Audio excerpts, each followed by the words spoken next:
Welcome to Chapter 11 of Motor Development and Skill Learning. Let's go.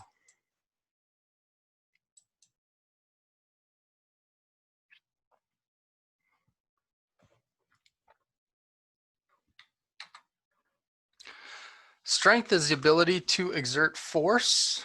Again, you may see it as exert force over distance. Same equation for work. It just depends on different books and things, how they like to define that.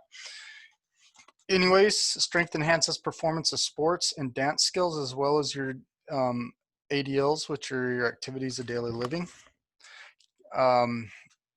Lack of strength can,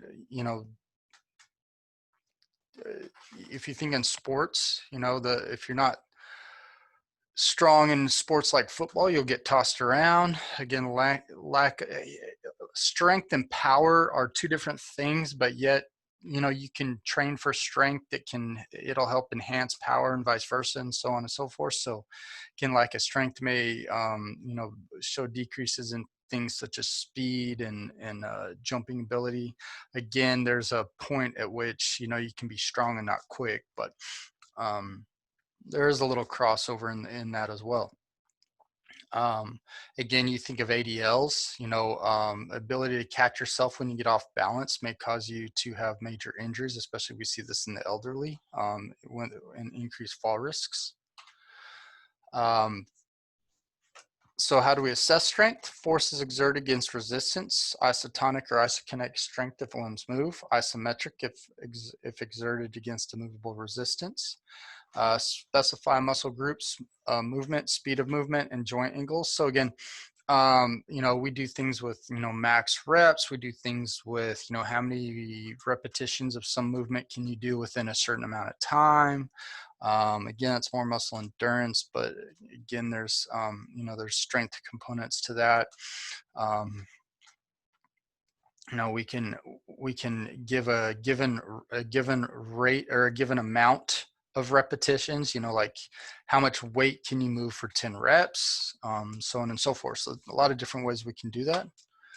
Common isotonic tests use 1 rep max. Common isometric tests will use a dynamometer or cable tension. So it's, dynamometer typically is the grip strength test. If you guys have ever done that, where you're going to squeeze as hard as you can, it really doesn't move. I mean, it gives a slight little give, but you squeeze as hard as you can to see what your grip strength is.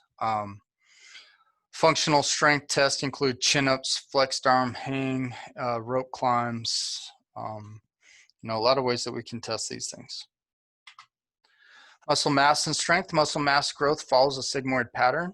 Force a muscle can exert depend in part on its cross-sectional area. Neurological factors are also involved.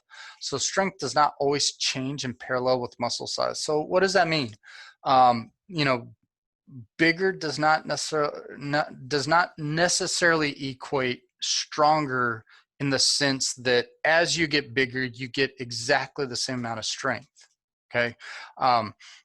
Now, if you get stronger, will you get bigger?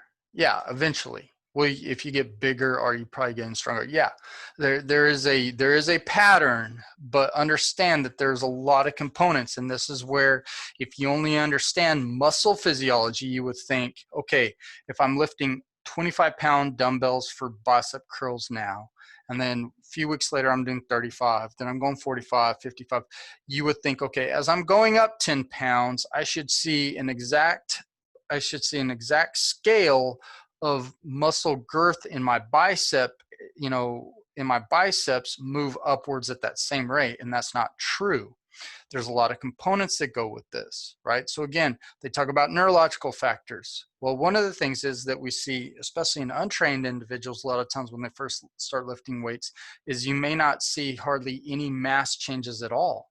And part of that is because when they haven't done certain motions, they're now training from the brain to the muscles, how to contract in those movements. As your body becomes more efficient at that and it learns to recruit more fiber mass, you're going to see gains in strength, not necessarily muscle mass gains. Now, as you start to not necessarily max out, because again, your body doesn't always go to 100% absolutes, but once you get to a certain aspect of neurological proficiency, your body will then start making other compensatory changes, which would be, okay, let's make the fibers we're recruiting bigger.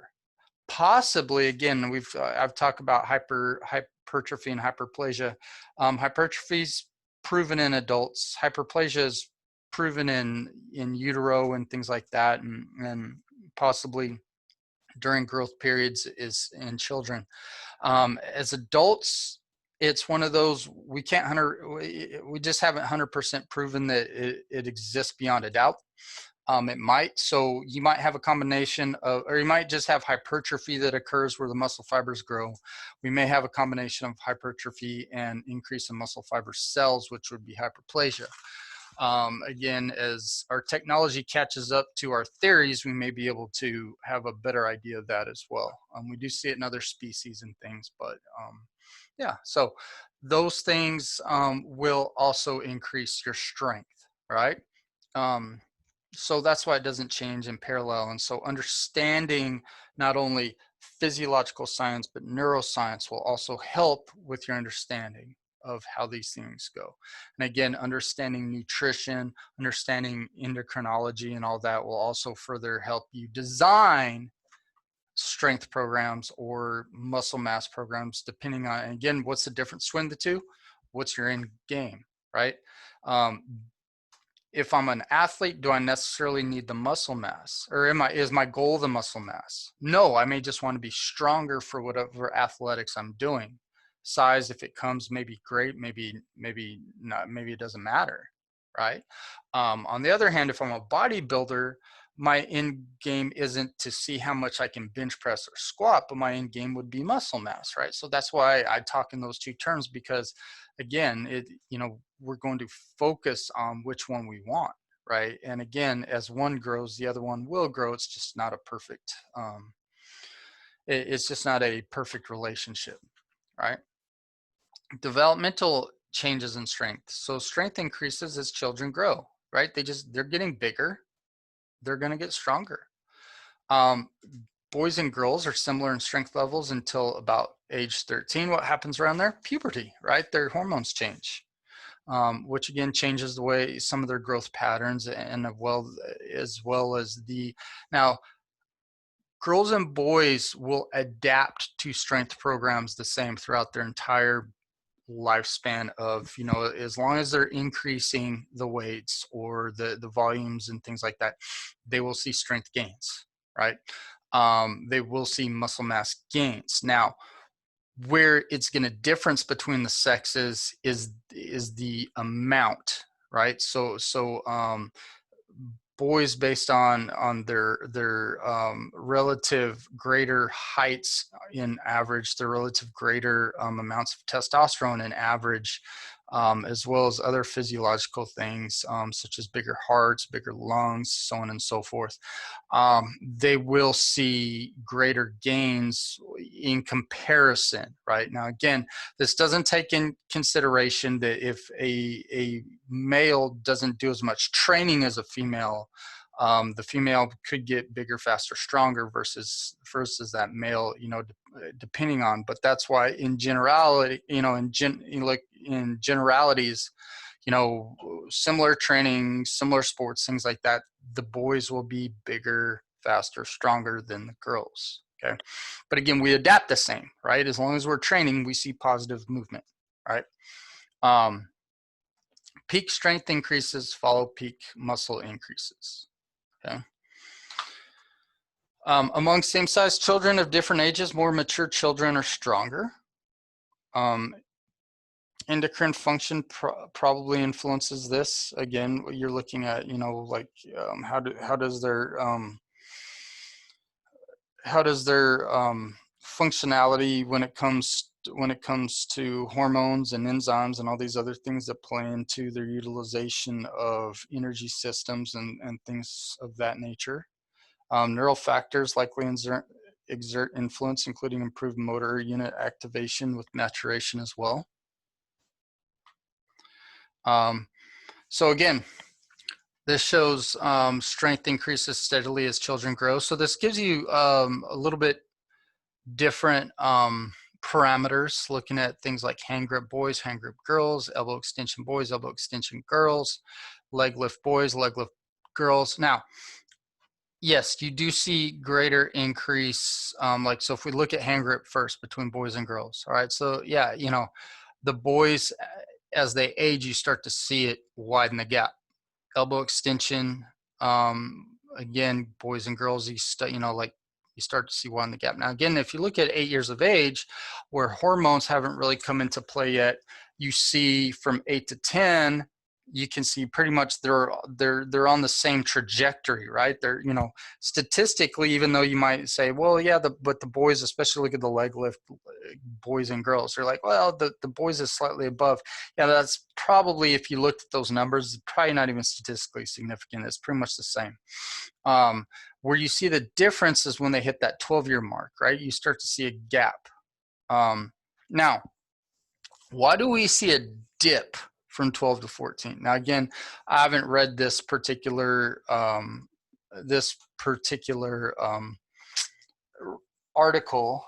So again, I don't really know if they had a reason for this, because I'm guessing that, you know, when you're doing a longitudinal study such as this, they are not putting the kids through any type of experimentation, right? This is purely observation, right? So again, what's the social things that happen between 12 and 14?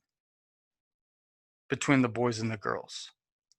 Right, that's probably, you know, whatever is physically going on socially, and things like that.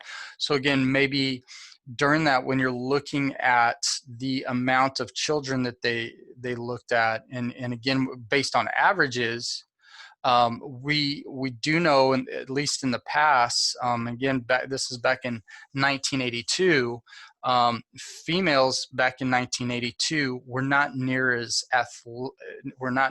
athletically prone, in the sense of continuing in activities and athletics as they are now.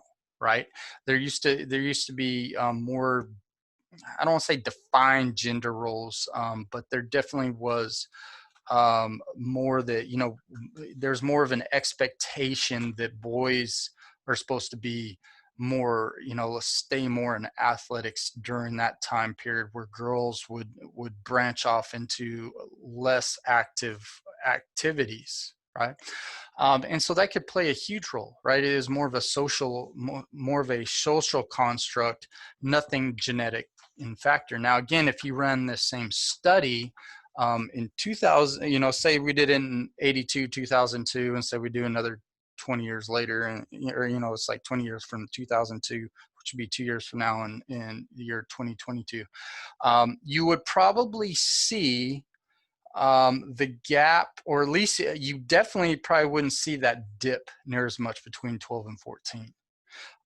In all honesty, with the lack of exercise that we see amongst most kids, I honestly think these numbers might be, you wouldn't see as much of a dramatic increase in any of the sexes. I don't think the gaps would be near as big.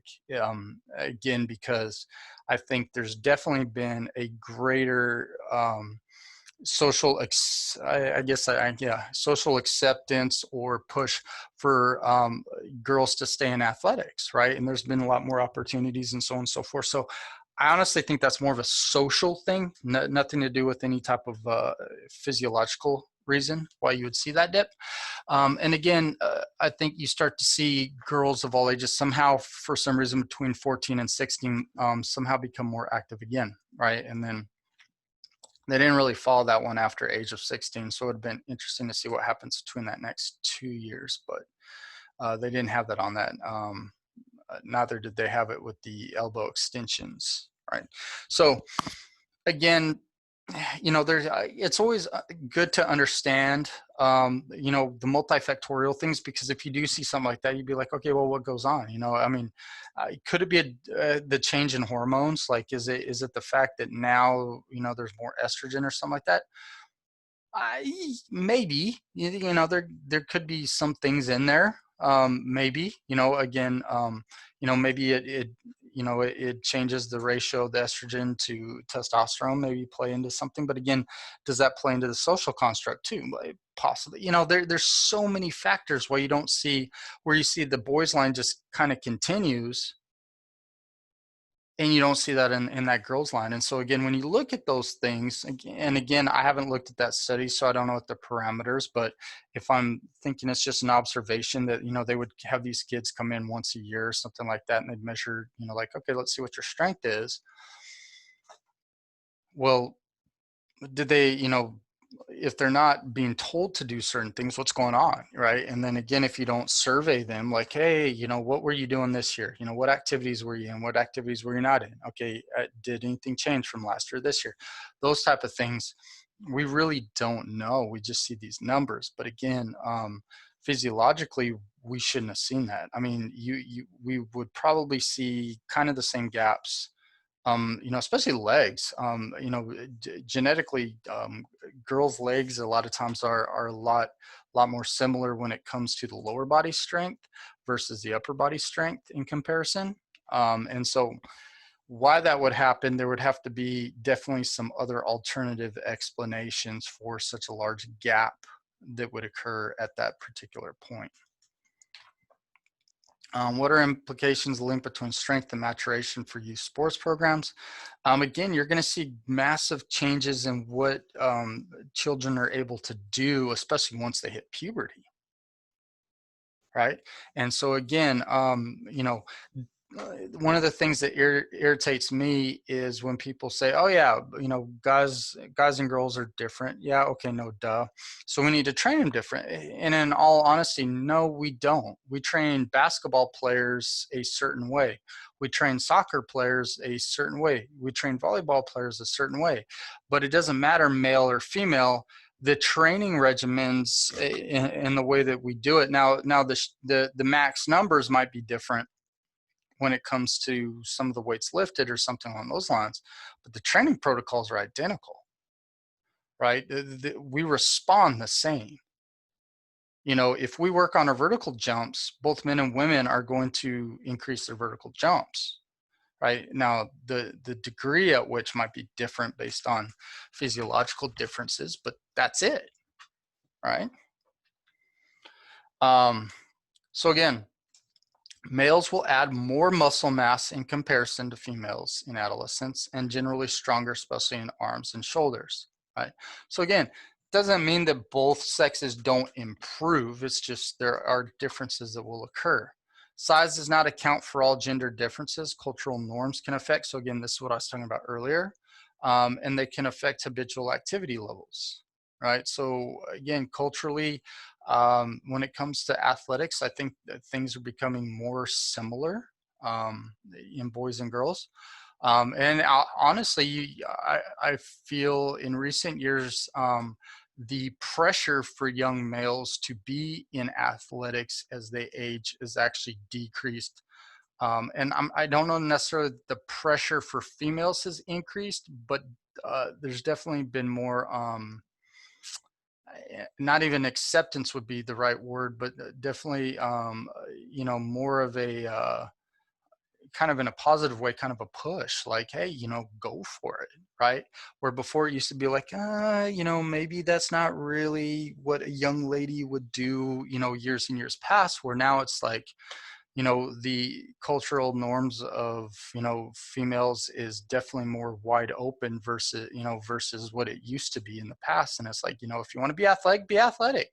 If you don't want to be athletic, don't be athletic. Yeah. I mean, it's definitely opened up. And I think, again, that's why you may see some things decrease in the males, because again, with cultural norms opened up, not only for females, it's opened up for males that are like, look, the expectation to use a male to stay in athletics or push yourself is not there. Now, again, there's good and bad that comes from it, right? The bad, especially when we're thinking from our perspective, is not really necessarily, from the negativity of trying to get people active and everything like that. I don't see really negativity in females. I see only positivity of the fact that it's more accepted, it's more widely encouraged that females, get active and stay active, that's a good thing. What I would say we might see a negative is where we're not necessarily having the expectations of near as many males as in the past there might have been. Now again, there might have been undue stressful expectations as well, you know, like, well, you know, your boy, you need to be doing this, where it's like, okay, well, you know, but again, the encouragement to stay active, you know, in something is definitely needs to stay at a high level for both sexes, right? Because we know the health implications of getting kids active at youth, keeping them active, and hopefully they'll stay active throughout a lifetime, right? After growth ceases, increases in muscle mass are associated with resistance training. Strength generally declines gradually after 30s. Muscle mass declines in the average older adult. Loss of strength may be greater than loss of muscle mass, possibly due to changes in fiber types, nervous system, vascular systems. Muscular coordination factors might be involved in declining strength. Some older adults do not lose strength, and loss of strength is greatly affected by exercise and activity levels. So what is all this saying is that, you know, we have some trends, you know, like as you get to, you know, as you become sexually mature, you know, like, and you reach that in the, you know, early, you know, like pre-teens and stuff, then you get to like actual like full maturity in like your 20s. There could be decline after that. Right now, again, if you're fully developing all your systems and you're at the top of your game in your 20s, yes. But again, we may not see that in many folks because they don't really gain their stride until their 30s, 40s, or 50s, where they're really working out and doing things and all that. So they may see an increase. And again, there's genetic factors that play into it as well, right? Prepubescence can increase strength with training. Improved neuromuscular coordination plays the major role. They're not really going to see like, you know, you're not going to see like prepubescent like bodybuilders in like guys and girls unless, you know, mom and dad are injecting them full of testosterone or steroids, right? But yeah, they're getting neuromuscularly, things will change, right? And they will see some small muscle changes and stuff like that, but not the same. You should be monitored to avoid injuries, and it's not because lifting weights and stuff is dangerous. It's the complexity of what you're asking them to do. If they're not mentally mature enough to do them correctly, they place themselves in danger. And again, you know, they're kids. You monitor them, make sure they're doing things right, and you provide safety for them. Adolescents and adults can increase strength and muscle mass with appropriate resistance training. Muscle mass can be increased with training over time. Those with cardiovascular disease, again, should be monitored. Anybody that's got a major disease that can be exacerbated with exercise needs to be watched during that time. You know, you look at diabetics, you need to be watching their blood sugar levels. You look at folks that are high stroke risk, folks that are, you know, have cancer undergoing treatments for that. I mean, there's a lot of there's a lot of situations where people need to be monitored while they exercise, right? So again, this shows strength trained individuals, right? So again, if you look at those that are strength trained versus the controls, now again, you see some of these where, yeah, just in general, people increase, right? So when we look at knee extension, elbow flexion, elbow extension, 30 degrees elbow extension, 90 degrees. Why are both going up? Well, maybe both are going up because of daily living activities, you know, has folks doing things where they're just getting stronger, right? And the other ones you see where people go backwards, right? So again, across the board, we see that the strength train group is stronger in everything, right? So what is this telling you? Yeah, if you want improvements in any of those things, you should be training for it, right? Strength training implications: does increased muscle size due to training occur in prepubescent children? Why or why not? Some, not much, but it's not to the same extent. Part of it has to do with the fact they're just getting bigger as well. But no, we don't typically see muscle mass, gains in prepubescence. But yeah, the fact that they're growing, the fact that they're training, the muscles, are going to see increases, but not at that, not, if you're comparing prepubescent to pubescent or to adulthood, no, it's not significant by any means, right? What about growth of skeletal muscle systems might dictate a cautious approach to strength training in children? Again, especially with kids going through growth spurts, remember, their balance, their center of gravity, all these things are changing drastically, which means that their coordination is not quite as stable as somebody that's not going through growth spurts. So you got to be careful with those things. You got to be, you got to be aware of it.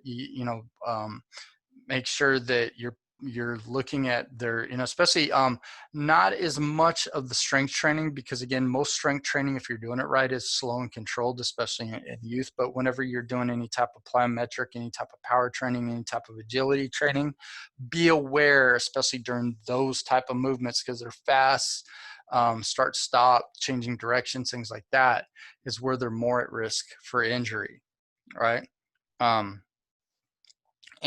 differences between men and women, they will both get stronger, they will both get bigger, but men will do it at a much greater rate under similar conditions. Again, physiological difference, right? So again, in summary, childhood is a period of steady increases in strength, whether they're training or not. Adolescent girls continue a steady increase. Adolescent boys experience spurts of growth and strength levels are stable in youth adulthood. Young adulthood. I'm sorry.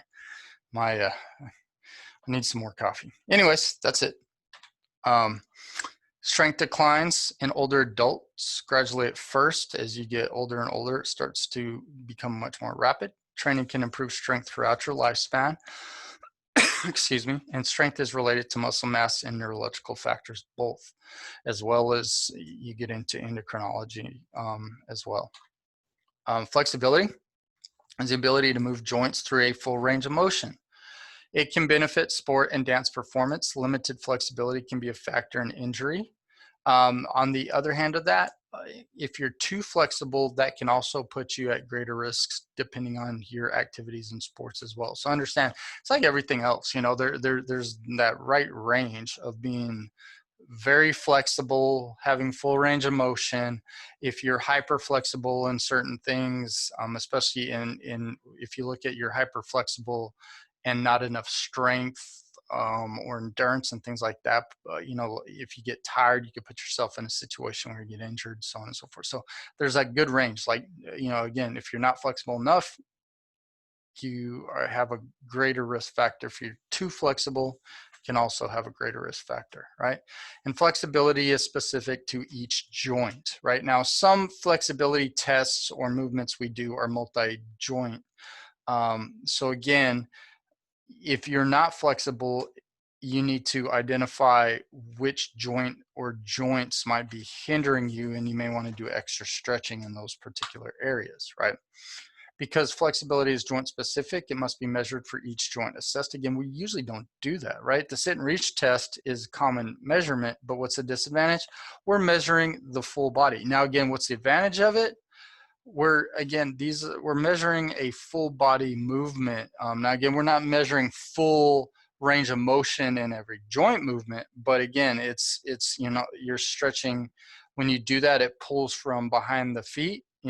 So you're looking at the Achilles through gastrix, all the way up the hamstrings, across the hips, through the back. Shoulders can add in. I mean, there's full motion through the spine, all that, right? So it's a good test to look at an overall ability.